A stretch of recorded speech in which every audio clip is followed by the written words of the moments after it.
Information supplied to this committee amounts to a page and a half of analysis laying out the levels of loan guarantees that will be available in the 2010 fiscal year. The submission makes it impossible for this committee to exercise its responsibility to advise the Budget Committee on the adequacy of the SBA's budget. I'm sure that all members of the committee are displeased at the lack of information provided in the budget submission. Even the data provided isn't useful. It simply adopts for the next fiscal year the overall guarantee levels for loans that the SBA will provide. Given the significant decrease in SBA lending activities, I find it difficult to believe that the goals set forth in the budget will be achieved. Nor does the submission explain how the agency will achieve the goals it has set forth for providing capital to America's small businesses. Finally, the budget submission fails to explain how the SBA will provide assistance to small businesses that want to enter the federal procurement arena, a component of the economy that appears to be set to continue to grow. In a time when small businesses are starved for capital, the proposed budget will increase the deficit and make small businesses compete against the federal government and larger businesses to obtain that capital. No business can compete with the ability of the federal government to obtain capital. And this will raise interest rates, effectively increasing costs for small businesses at just the wrong time. Compounding that problem is that to sustain the increased federal spending in the budget, revenue will have to rise, and that means tax increases on small businesses. While some of these may be cleverly hidden, such as caps on carbon emissions, they nevertheless represent additional cost to small businesses and revenue diverted from business growth.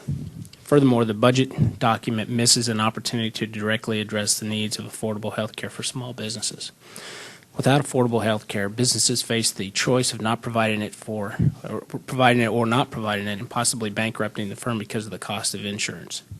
In conclusion, the little information provided in the budget submission raises troubling questions about the ability of small businesses to do their part to help America through the economic turmoil. And I certainly respect the chairwoman's passion and devotion and incredible devotion to small businesses. I cannot concur with the proposed budget views, and I'll be filing some separate estimates and views with the Budget Committee. Thank you. Thank you. Are there any other members that wish to be recognized on the views and estimates?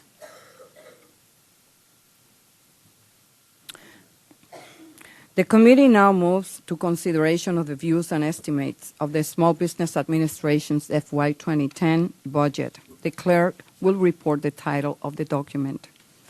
A letter to the Honorable John M. Spratt, Chairman of the Budget Committee, expressing the views and estimates of the Small Business Committee with regards to fiscal year 2010 budget. I ask unanimous consent that the views and estimates document in its entirety be open for amendments at this time. Does any member seek recognition for the purpose of offering an amendment? Seeing no amendments, the question is on agreeing to the views and estimates. All those in favor say aye. Aye. All those opposed, no. The ayes have it, and the views and estimates are agreed to.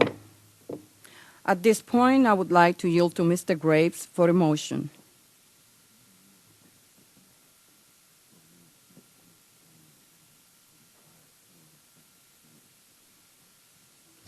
Thanks, Madam Chair. I would move to allow the minority to file their own separate views. Without objection, so ordered. I ask unanimous consent that the committee be authorized to correct punctuation and to make other necessary technical corrections on the document considered today. Without objection, so ordered. This markup is now adjourned.